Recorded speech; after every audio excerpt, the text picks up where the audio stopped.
தமிழ்நாட்டின் வடமேற்கு பகுதியில் அமைந்துள்ள நீலகிரி மாவட்டம் தமிழகத்தின் மலை ரத்தினம் என்று அழைக்கப்படுகிறது.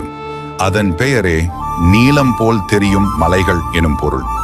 சராசரி உயரம் 1000 முதல் 2600 மீட்டர். முக்கிய மலைகள் டோடபெட்டா, ரோஸ் ஹில். வருடம் முழுவதும் குளிரான இயற்கை சூழல். மேகங்கள், மலைத்தொடர்களை முத்தமிடும் சொர்க்கம் போல் காட்சிகள்.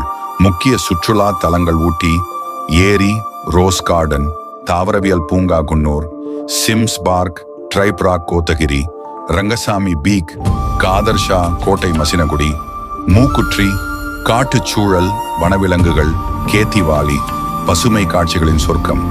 பயிர் செய்கை தேயிலை உலக புகழ் பெற்ற பகுதி. ஆரஞ்சு, சோளம், காய்கறிகள். மலைகளில் பரவி நிற்கும் தேயிலை தோட்டங்கள். மாவட்டத்தின் அடையாளம் பழைய பாரம்பரியங்கள். நீலகிரி மலை ரயில் பாரம்பரிய சிறப்பு.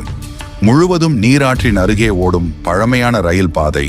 இனக்குழுக்கள் நீலகிரியின் தனிச்சிறப்பு. மலையோரத்தில் வாழும் பல பழங்குடியினர். தோடா காட்டுநாயக்கர், குறும்பர், இருளர். இவர்களின் கலாச்சாரம், இசை, ஆடை அனைத்தும் தனித்தன்மை வாய்ந்தவை. வனவிலங்குகள் புலிகள், யானைகள், மான்மலை மயில், அரிய பறவை வகைகள். மூக்குற்றி என் மசீனகுடி பகுதிகள். வனவிலங்குகளின் மையம் நீலகிரி. ஒரு வரி பார்வை. குளிரும் பசுமையும் அமைதியும் சேர்ந்த கலவை. நீலகிரி மாவட்டம் இயற்கையோடே பழகும் மனிதனின் உண்மையான வீடு.